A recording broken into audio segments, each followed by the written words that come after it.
Hello everyone, here's my quick video of an unboxing of the PowaKaddy CT6 electric golf trolley. Let's get stuck in.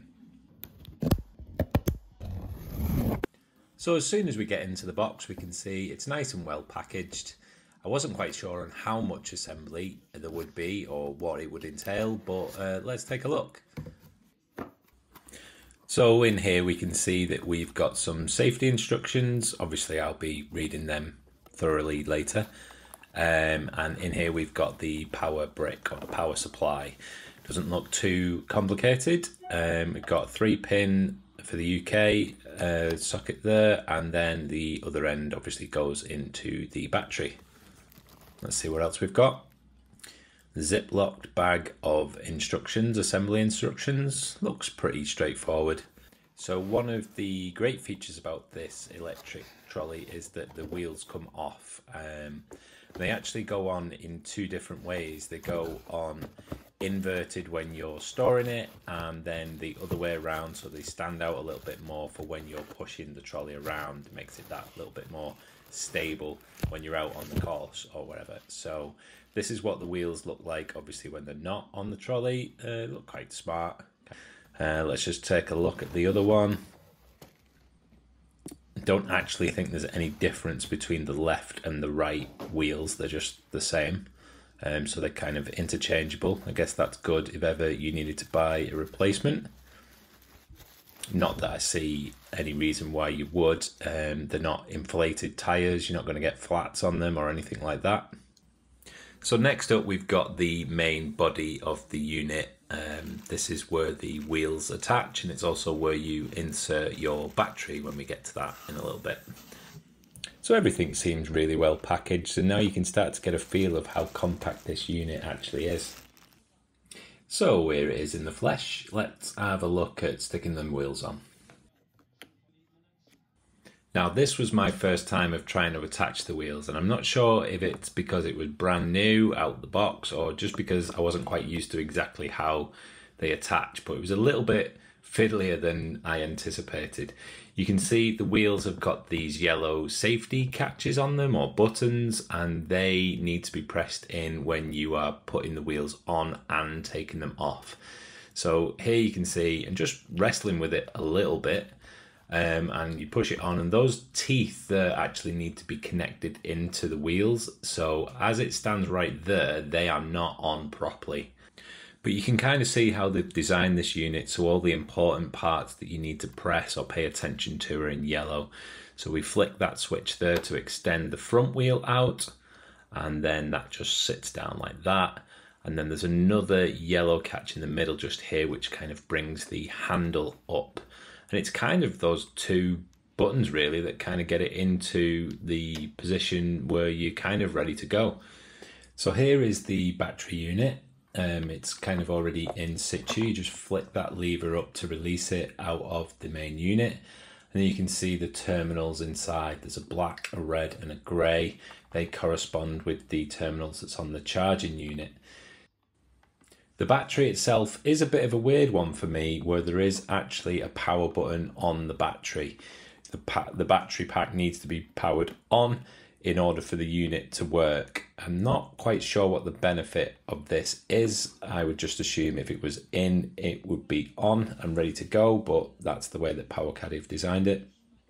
And then this top bit here is obviously where it just bungees around the top part of your golf bag, keeps it nice and secure. And where the base of your golf bag goes, PowaKaddy used the mag lock system, where there's magnets in there that apparently keep the bag nice and steady and secure.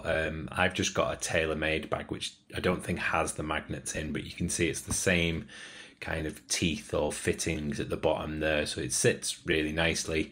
And then again, that yellow handle with the bungee cord just wraps around the bottom of the bag. And I'll be honest with you, I've been playing with this trolley now and I've never had any issues where the bag has come off. So don't really know whether you need to get the official PowaKaddy bags. Certainly in my experience, you do not have to. And then we have the other yellow handled bungee cord for the top of your bag. It's a little bit fiddly to get used to at first, but you get used to it and it goes on. And like I said, it's been absolutely rock solid for me. This bag is not designed especially for this trolley, but it fits like a glove. So there we go, we've got the battery with a little bit of charge in it, the power button has been turned on, there's a green light indicator, and there we go, we've got the display at the handle end of the trolley lighting up for us. Obviously I need to set the time on that, but otherwise it's good to go. The button on the left changes between your trip reader and the current time, and the button on the right switches between yards and meters in terms of your distances. This isn't the GPS version.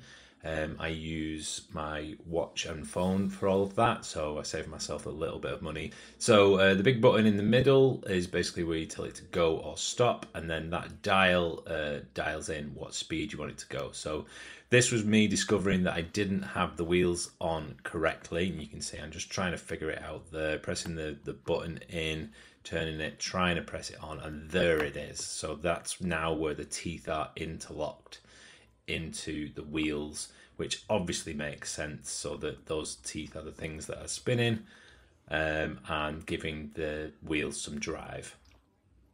So now if I get my act together and set the speed, turn the dial there, set it to just level 1 to see what that feels like, and then hit the go button and nearly lose control and let the trolley drive into the wall in the living room.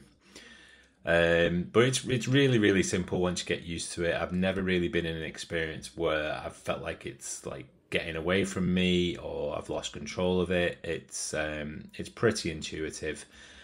I find that speed 4 is really comfortable, a walking pace, and it also has this really nice feature where you can tell it to automatically go a set distance. So you can say, point it in the direction of the next hole, which might be 15 yards away. You say, I want to go 15 yards, press go. It will go that distance and that distance only, and then stop. Yeah, overall, I'm really happy with the base unit of it. I've never found it running out of charge. I've only got the shorter range battery here, the 18-hole one. And to be honest, I think I could probably squeeze 36 holes out of that battery. It very, very rarely gets below halfway after 18 holes. The only downside that I've experienced with this unit is the accessories that I've bought for it. So it has a really nice USB-A charging port at the bottom, which works brilliantly. And I thought, because I use my phones, I use Golf Shot to track my GPS and my scores, I'll invest in the phone holder to attach to the unit.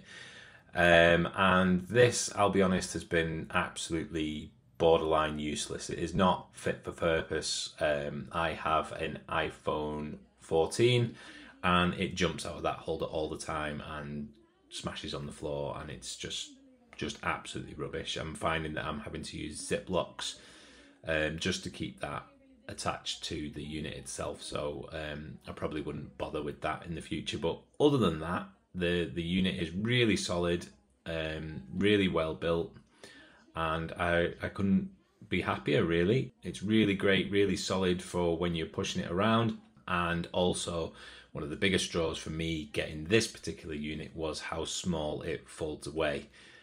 Both for putting it in the back of the car, traveling to and from the golf course, but also storing it away in your garage or in your shed or wherever it needs to be. Like I said, the wheels invert, so you save some space on the left and the right, and the handle folds down, and it really does store away quite small. There is a fair amount of weight to the unit, even without the battery in, but it's never getting carried over large distances, because basically you just fold it out into a trolley and you can push it if you needed to. So yeah, that's my unboxing. Hope you enjoyed it, hope you found it useful, and I'll see you on the next one.